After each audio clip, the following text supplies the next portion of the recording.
So you want to maintain your focus and live in the present. It's a good goal, but I need to challenge you from the very beginning of this video. Why? Why do you want to live in the present, and why do you want to stay so focused? What do you actually mean when you're seeking presence? It's a cliche phrase, and I've deconstructed the language to change up your narrative concepts because I don't think you're actually looking for presence. What do we mean when we say live in the present? We mean a feeling of feeling good in the day-to-day, where we're grateful for that which we have, and we can be aware and responsive to that which is happening around us. But what we actually mean, beneath that language concept, is the idea that we will be happy and we will feel good in the present moment. That's all we're doing with that phrase. All of the language and the wellness space of being more present and living in the present moment, what they're actually saying is be happy, feel good, don't worry, and don't ruminate. Because what's actually happening in that moment is, if you want to live in the present, right, it means that you either have too much issue with the past or too much issue with the future. You are either haunted by the traumas which are clouding your mind and weighing down your heart. You've got negative self-talk, you've got regrettable actions, and you've got all kinds of traumatic, abusive pain points from low to high grade, which you're trying to avoid. Therefore, you're not in the present moment, or you're worried about the future and you're anxious about your ability to have the life of your choosing. That's what we're actually seeking. If somebody comes to me and says, Jordan, I want to be more in the present moment, my first question is, well, why do you think the present moment is so bloody good? And they're like, well, I'll be grateful for the things that are around me, and, I really want to be there for my children and my partner, and I want to be there for my friends. Like, okay, you want to be here in this exact moment. Do you actually have the ability to receive this moment? And it's a really confronting question, because unless you've resolved the majority of trauma from the past and you've got a good plan for how to get towards the future that you want to be a part of in the months and years ahead, you have no business focusing on the present moment.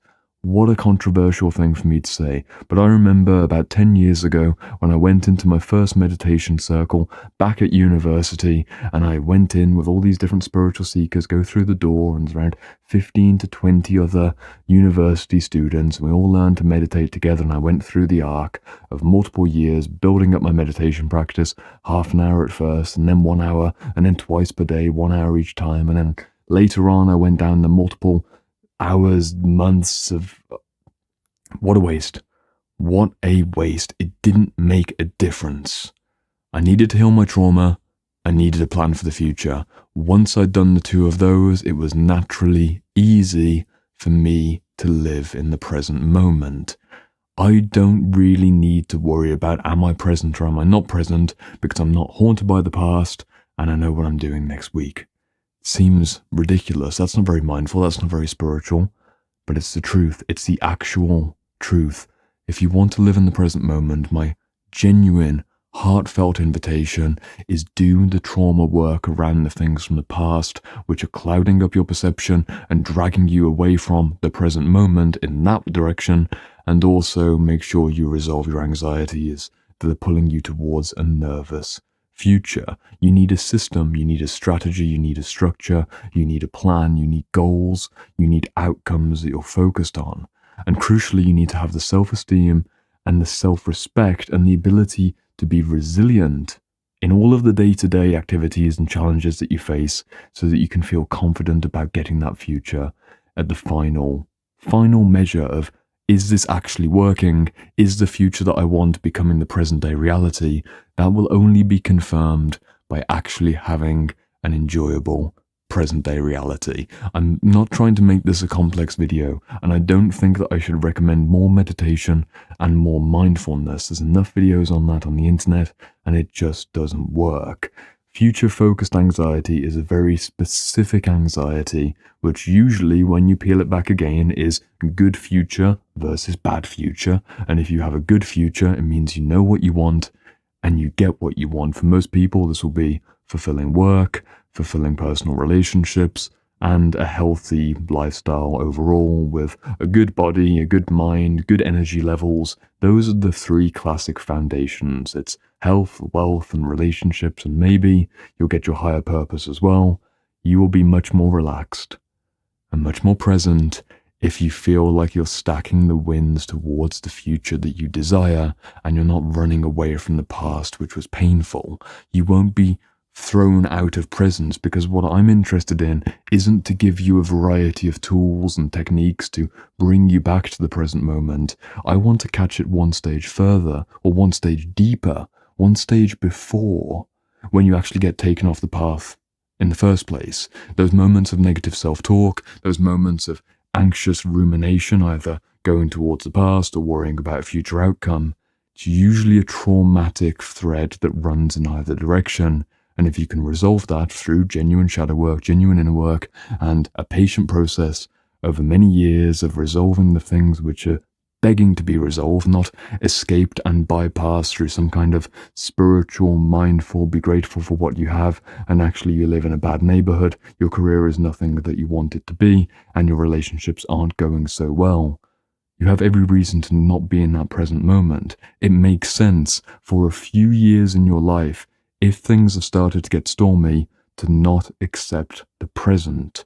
Yes, it can get neurotic. If you've got a wonderful family life, you've got the career of your dreams, and you're in great physical condition with fantastic energy levels, and you're focused on the future so much that you can't experience what you already have, that's a problem.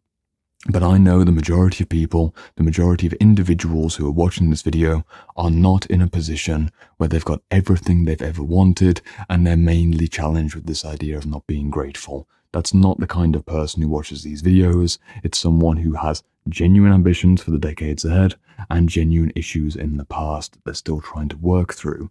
You can do both.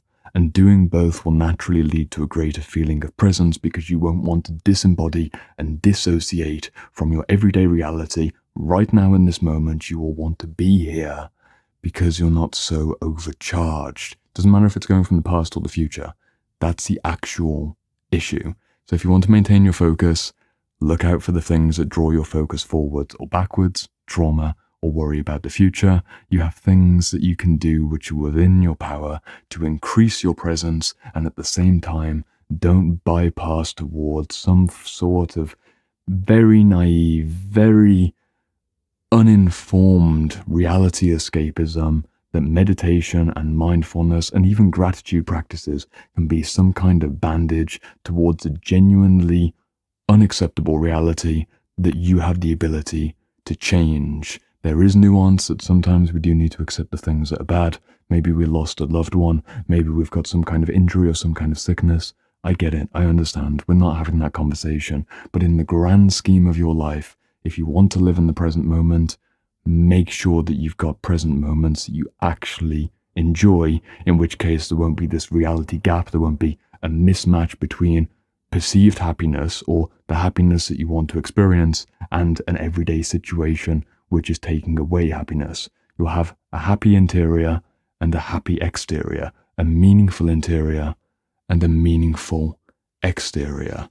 You can start aligning and coalescing the various elements of your life, work in the past, work in the future, and stack a genuinely meaningful, genuinely focus supporting lifestyle, and then you won't be taken out of the present moment. I don't experience much of the I don't feel too present, I don't feel too conscious kind of patterns, because I'm not worried about what happened before. I've done my own inner work, and I have a particularly rigorous plan about what's happening today, what's happening this week, what's happening this month, and where I want to go in roughly the next 5 to 10 years. And even further than that, I've done this work so I know safety-wise where I'm going, and I've resolved the unsafety from the past. So I don't lose presence by being in work mode. I can be present at the laptop for a 6-hour stretch, and I can be present when going for the walk, and present at the gym, and present in a conversation with someone I care about. Presence isn't just a meditative practice